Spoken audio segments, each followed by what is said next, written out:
আমি ডক্টর মোহাম্মদ শফিউল্লাহ প্রধান নিয়মিত আমার ইউটিউব এবং ফেসবুকে আপনাদের প্রশ্ন ও উত্তর পর্ব নিয়ে উত্তর দিয়ে যাচ্ছি। সামনের যে পর্ব সেটা হচ্ছে প্রশ্ন ও উত্তর পর্ব ৩।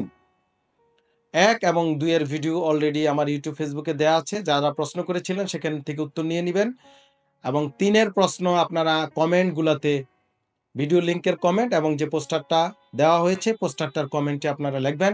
ইনশাআল্লাহ আমি প্রতিটি আইডি পড়ে আপনাদের উত্তর দিব। আপনারা অবশ্যই সেখানে আপনার পরিচয় দিবেন। নাম, বয়স, পেশা, ওজন, উচ্চতা সবকিছু রোগীর ডিটেইলস দিয়ে যদি কোনো স্ক্রিনশট থাকে ধরেন কি ওষুধ খেয়েছেন, কি থেরাপি নিয়েছেন, কি অপারেশন করেছেন এবং এক্স-রে, এমআরআই, ব্লাড টেস্ট এগুলো আপনারা দিতে পারেন পোস্টে কমেন্টের ঘরে। আমি দেখে পড়ে সময় নিয়ে আপনাদের উত্তর দিব। সবাই ভালো থাকবেন। ভিডিওটি শেয়ার করে দিবেন। ডিপিয়ার্স লিমিটেড, আস্থা, বিশ্বাস ও নির্ভরতায় অবিচল।